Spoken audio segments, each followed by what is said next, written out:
అమ్మయ్య, నేను కూడా సంపాదిస్తున్నాను, నా చదువు వృధా పోలేదు, నా కష్టం వృధా పోలేదు, నేను కూడా నా ఫ్యామిలీకి ఎంతో కొంత సపోర్ట్ ఇవ్వగలుగుతున్నాను, నా పిల్లలకి ఏది నచ్చితే కొనగలుగుతున్నాను అని చెప్పి ఒక చిన్న హ్యాపీనెస్ నాకు ఇవ్వగలిగాడు. హాయ్ అండి, అందరికీ happy independence day. So welcome to our channel Tarak Vahini TET and DS. First time చూస్తున్నట్లయితే నా పేరు వాహిని, మాది శ్రీకాకుళం. నాకు last time mega DSL 81.4 score with own preparation home maker గా ఉంటూ తెచ్చుకున్నానండి. సో దాని వెనక ఎంతో శ్రమ ఉంది. అది గుర్తించిన వాళ్ళందరూ కూడా నా ఛానల్ ని సబ్స్క్రైబ్ చేసుకుని నన్ను సపోర్ట్ చేస్తున్నారు. అండ్ వాళ్ళు సబ్స్క్రైబ్ చేసుకోవడానికి ఇంకొక రీజన్ ఏంటి అంటే, మనం ఫ్రీగా 4 years గా క్లాసెస్ అనేవి అందిస్తున్నాము. మీరు చూడొచ్చు, నా ప్రతి క్లాస్ కూడా అదే ఫస్ట్ క్లాస్ అనేంత విధంగా ఎంతో శ్రద్ధగా చక్కగా అందరికీ అర్థమయ్యే విధంగా బాగుంటుంది. అండ్ ఇంకొక విషయం ఏంటంటే, నేను రాసుకున్న నోట్స్లు, పీడిఎఫ్లు, కరెంట్ అఫైర్ నోట్స్లు అన్నీ కూడా మీకు అందిస్తున్నాను అనమాట, ఓన్గా రాసుకున్నవన్నీ కూడా. అలాగే ఇప్పుడు ఏం చేస్తున్నానంటే, డే వైజ్ సిలబస్ ఇచ్చి, అంటే డిఎస్సి సిలబస్, ఎస్జిటి సిలబస్ ఏదైతే ఉందో అది డే వైజ్ గా విభజించుకొని ఏ రోజు సిలబస్ ఆ రోజు ఇచ్చి ఆ వీక్ మొత్తం చదువుకున్న సిలబస్ మీద సండే ప్రాక్టీస్ టెస్ట్ కూడా పెడుతున్నాను అనమాట. అది మనకి ఎయిమ్ ఫర్ డిఎస్సి అనే టెలిగ్రామ్ గ్రూప్ కూడా ఉందన్నమాట. ఓకేనా, అన్ని సబ్జెక్టులకి మెథడ్, కంటెంట్, సైకాలజీ, పిఐ, జీకేకి సంబంధించిన క్లాస్ మన ఛానల్ ఉంది. కరెంట్ అఫైర్ మాత్రం మన ఛానల్ అయిన వాహినీస్ డిఎస్సి వరల్డ్ అనే సెకండ్ ఛానల్లో ఉందన్నమాట. సో ఇంకెవరైనా ఆ ఛానల్ ని సబ్స్క్రైబ్ చేసుకోకపోతే వెంటనే సబ్స్క్రైబ్ చేసుకోండి. అందులో నవంబర్, డిసెంబర్, అలాగే జనవరి, ఫిబ్రవరి, మార్చ్, ఏప్రిల్, మే వరకు కరెంట్ అఫైర్ కంప్లీట్ చేస్తాను. తొందరలోనే జూన్ కూడా చెప్తాను అనమాట. ఇది విషయం. ఆ క్లాసెస్ అన్ని ఫ్రీగానే ఉంటాయి, మీరు చూసి నోట్స్ రాసుకోవచ్చు.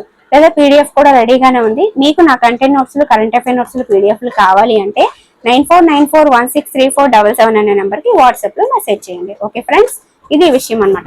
సో ఇప్పుడైతే మనం టాపిక్ లోకి వెళ్ళిపోదాం. ఓకే, మరొకసారి అందరికీ హ్యాపీ ఇండిపెండెన్స్ డే. ఓకే, చాలా మంది అడుగుతున్నారు, సెర్చ్ చేస్తుంటే రావట్లేదండి, చాలా గ్రూప్స్ కనిపిస్తున్నాయి అని చెప్పి. నాకు తెలియదండి నిజంగా, నేను పెట్టిన గ్రూప్ నేమ్ తో వేరే గ్రూప్స్ కూడా ఉన్నాయని చెప్పి. సో మీరు ఏం చేస్తారంటే, మీకు కనుక వీక్లీ టెస్ట్ రాయాలి ఫ్రీగా అనే ఉద్దేశం ఉంటే కనుక, సిలబస్ మొత్తం ప్రిపేర్ అయ్యి ఉన్నా అవ్వకపోయినా సరే గ్రూప్ లో జాయిన్ అవ్వండి. ఎందుకంటే నేను ఎగ్జామ్ అయిపోయిన తర్వాత లింక్ అనేది ప్రొవైడ్ చేస్తానండి. మీరు ఎప్పుడు సిలబస్ కంప్లీట్ అయితే అప్పుడు ఎగ్జామ్ రాసుకోవచ్చు, నో ప్రాబ్లం. ఓకేనా, సో మీరు ఏం చేస్తారంటే, పైన కనిపిస్తుంది కదా కరెంట్ అఫైర్ నోట్స్లు, కంటెంట్ నోట్స్లు కావాలంటే ఈ నెంబర్ కి వాట్సాప్ లో మెసేజ్ చేయండి అని చెప్పి పైన ఇచ్చున్నాను. ఆ నెంబర్ వాళ్ళకి చెప్తాను. ఏంటంటే, మీరు ఈ రోజు స్టేటస్ అనేది నా టెలిగ్రామ్ గ్రూప్ లింక్ అనేది స్టేటస్ గా పెట్టుకోండి అని.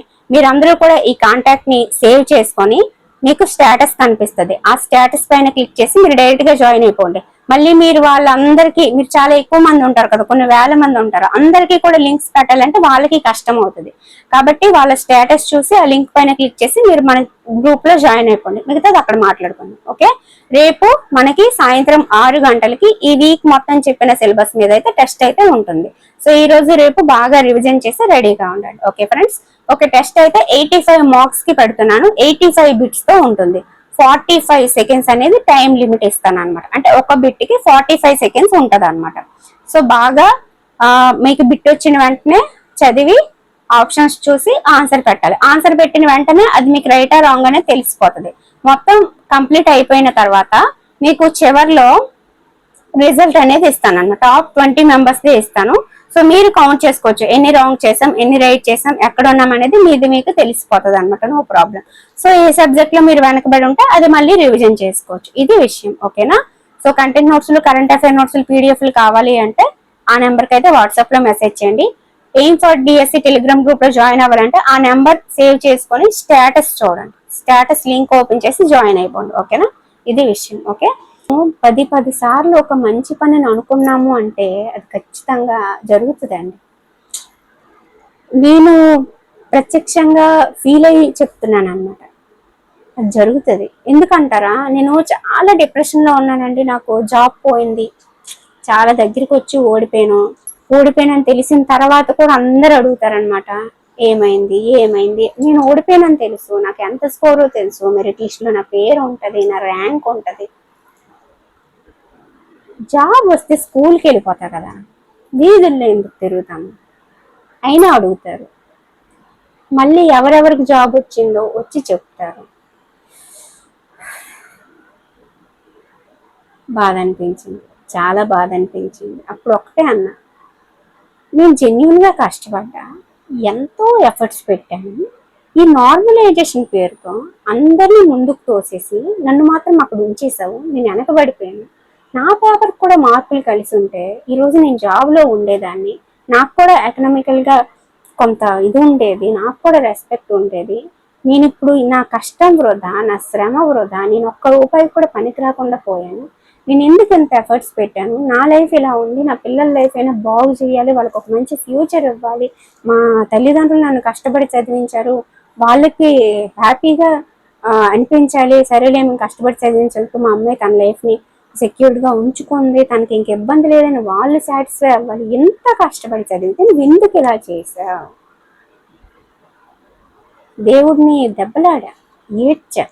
ఇంకా నేను ఇంకా నీకు పూజలు చేయను, అసలు ఇది అది అని చెప్పేసి ఇంకా మాలో మేము బాధించేసుకున్నాం. దేవుడితో మాట్లాడేసి ఇంక నేను గుడికి వెళ్ళను, అదే అన్న ఇదే అన్న, అసలు అంత బాధ అనిపించింది అనమాట. నెక్స్ట్ డే అండి నా రిజల్ట్ ఇది.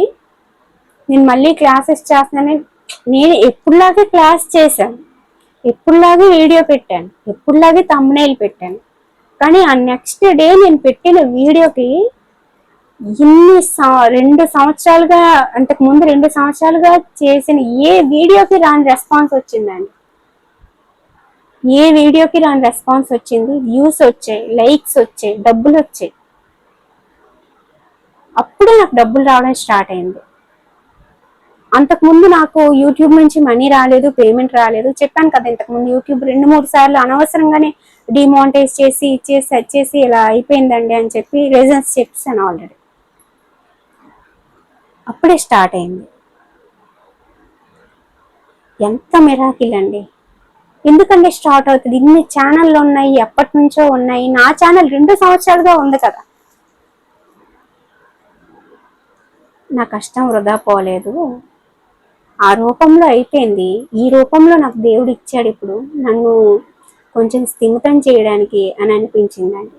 ఆ రోజు నుంచి ఈ రోజు వరకు నాకు ఎంతో కొంత, నేను జాబ్కి వెళ్ళేంత నాకు రాకపోవచ్చండి, కానీ అమ్మయ్య నేను కూడా సంపాదిస్తున్నాను. నా చదువు వృధా పోలేదు, నా కష్టం వృధా పోలేదు.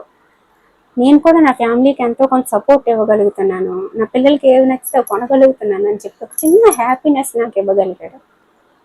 చెప్తున్నాను కదా, మన కష్టం ఎప్పుడు వృధా పోదండి. ఏదో ఒక రూపంలో భగవంతుడు మనల్ని చూస్తాడు.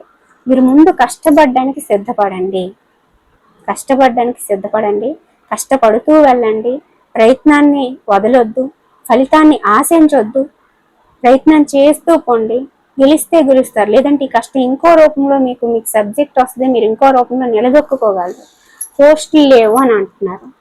నాకు అనిపించిందండి, ఇది అకాడమిక్ ఇన్స్ట్రక్టర్స్కే శ్రీకాకుళంకి 4 పోస్టులు ఉంటే ఎస్సీకి అసలు ఏసీలో ఉంటాయా అని చెప్పి డౌట్ వచ్చింది. కొన్ని జిల్లాలకి 0 చూపిస్తున్నాడు. అసలు మన పొజిషన్ ఏంటి? అసలు ఎంత కష్టపడుతున్నామో, డే వైజ్ సిలబస్ ఇచ్చుకుంటున్నాము, వీక్లీ టెస్టులు ఇచ్చుకుంటున్నాము, ఏంటి పొజిషన్ అని అనిపించింది. నాకు కూడా ఒక 10 నిమిషాలు అలా ఆలోచించాను. తర్వాత అర్థమైంది, ఇలాంటి మధ్యలో మనల్ని వెనక్కి లాగడానికి వస్తూ ఉంటాయి. వాటిని పట్టించుకోకుండా మన ప్రయత్నం ఏదైతే ఉందో దాన్ని ఆపకుండా కొనసాగిద్దాము. చివరికి ఏదైతే అది అవుతుంది. దేవుడి మీద భారం వేసి మన ప్రయత్నం మనం చెయ్యడం మాత్రమే మన చేతిలో ఉంది.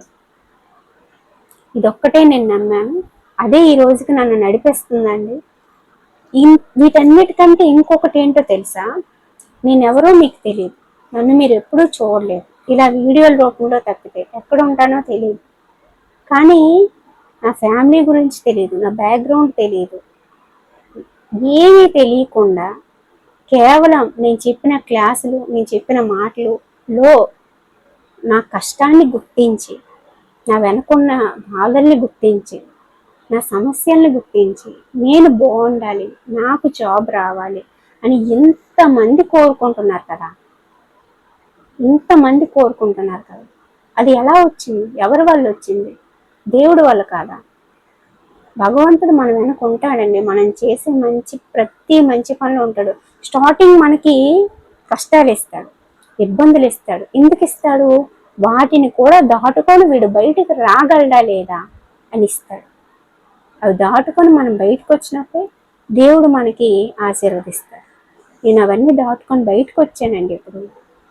అందుకే మీకు చెప్తున్నాను, సమస్యలు ఉంటాయండి. నాకు మ్యారేజ్ 12 years అయింది, 2 పిల్లలు. నేను అన్నిటిని దాటుకొని వచ్చాను. అన్ని సమస్యల్ని అన్నీ చేసి వచ్చేసే మీకు చెప్తున్నా. కాబట్టి నాకే ఇబ్బందులు ఉండిపోయినాయి, నేనే చదవలేకపోతున్నానని చెప్పి ఎప్పుడు అనుకోవద్దు. ఇంతకంటే ఇబ్బందుల్ని దాటి కష్టపడిన వాళ్ళు ఈరోజు విజయం సాధిస్తున్నారండి. చాలా మంది అడుగుతున్నారు, నా టెట్ స్కోరు 80, 90, 110, 120, నేను డిఎస్సిలో అచీవ్ చేయగలనా అని చెప్పి. ఎందుకు చేయలేరు? ఒకసారి మీరు వెళ్ళి చూడండి, సెలక్షన్ లిస్ట్ చూడండి.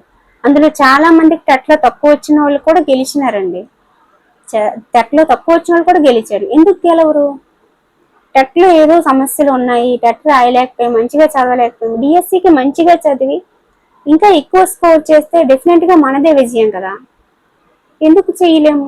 తప్పకుండా చేయగలము. టెట్ స్కోర్ అసలు ఇప్పుడు రెస్పాన్సిబిలిటీ ఎప్పుడు వస్తాయి, రిజల్ట్ ఎప్పుడు వస్తుంది, స్కోర్ పెరిగిందా తగ్గిందా ఇవన్నీ పక్కన పెట్టండి. టెట్ రాశారు, ఆల్రెడీ క్వాలిఫై ఉన్నారు, వదిలేయండి. టెట్ కోసం వదిలేయండి. డిఎస్సిని చూసుకోండి. డిఎస్సి ఎలా ఉంటుంది, ఏముంటుంది, ఏం చేయాలి, ఇదే థాట్ ఉండాలి మీకు. టెట్ కోసం ఆలోచించద్దు, ఎవరు కూడా ఆలోచించదు. టెట్ కోసం ఆలోచించద్దు, పోస్టుల కోసం ఆలోచించదు. ఒకవేళ నోటిఫికేషన్ వచ్చి పోస్టులు లేకపోతే, జరిగింది కదా ధర్నాలు, ఏదో ఒకటి జరుగుతుంది. మన గొంతు మనం ఎత్తుదాం, మన గురించి మనం అడుగుదాం. ఎందుకు నోటిఫికేషన్ ఇవ్వాలి ఇప్పటికిప్పుడు సడన్ గా? పోస్టులు లేనప్పుడు ఎవరు నోటిఫికేషన్ ఇవ్వమన్నారు అని చెప్పి అడుగుదాం. కామ్గా కూర్చుడిపోతామా అండి? ఉండం కదా. మన గొంతు అప్పుడు లేస్తుంది, మనకి బాధ వస్తుంది, మనకి కోపం వస్తుంది, అప్పుడు అడుగుతాము. ఎందుకు టెన్షన్? ఒకవేళ ఇవ్వలేదు, నెక్స్ట్ ఏముంది, అప్పుడు చూపిస్తాం. మనకు కొడితే మనం తీసుకుంటాం, వాళ్ళకి కొట్టినప్పుడు వాళ్ళకి ఇస్తాం, అంతే. కాబట్టి దాని గురించి ఆలోచించొద్దు. మనం ఏం చేయాలనుకుంటున్నామో అది మంచిగా చేసేద్దాం, మంచిగా ఆలోచిద్దాం, మంచినే మైండ్కి ఇద్దాం. పాజిటివ్నెస్ ఉంటేనే హెల్త్ బాగుంటుంది. ఫస్ట్ అది ఉంటేనే మనం ఏదైనా చేయగలం. అది లేకపోతే మనం ఏం చేయలేమండి. అది లేకపోతే మనం ఏమీ చేయలేము. హెల్త్ బాగుండాలి, అది చాలా ఇంపార్టెంట్. అందుకే నేను చాలా మందికి చెప్తున్నాను, అమ్మా మీకు ఈరోజు హెల్త్ బాగాలేదు, చదవకండి, రెస్ట్ తీసుకోండి, ఆరోగ్యం మంచిగా చేసుకోండి, తర్వాత చదవడం స్టార్ట్ చేయండి, తప్పేంటి. హెల్త్ బాగాలేనప్పుడు చదవడం వల్ల ఆ రోజుతో పాటు ఇంకొక 2 రోజులు ఎక్స్ట్రా నీకు ఇబ్బంది పడతారు. కాబట్టి చెప్తున్నాను కదా, హెల్త్ బాగాలేనప్పుడు అస్సలు చదవాలి. సరేనా? ఓకేనా? డౌట్స్ అన్ని క్లారిఫై అయ్యాయి కదా? టెలిగ్రామ్ గ్రూప్లో జాయిన్ అయిపోతారు కదా, మంచిగా ఎగ్జామ్ రాయండి. ఓకేనా? రేపు సాయంత్రం 6 గంటలకి ఎయిమ్ ఫర్ డిఎస్సి టెలిగ్రామ్ గ్రూప్లో 85 బిట్స్తో మీకు ఎగ్జామ్ ఉండిపోతుంది. వీక్ మొత్తం జరిగిన సిలబస్ మీద అందరూ రాయాలి. ఓకేనా? ఆ తర్వాత మండే నుంచి నెక్స్ట్ వీక్ సిలబస్ అనేది ప్లాన్ చేసుకున్నాం. ఓకేనా? ఈలోగా నేను ఈరోజు రేపు మ్యాక్సిమం తెలుగు నోట్స్ రాయడానికి ట్రై చేస్తాను. Okay, thank you.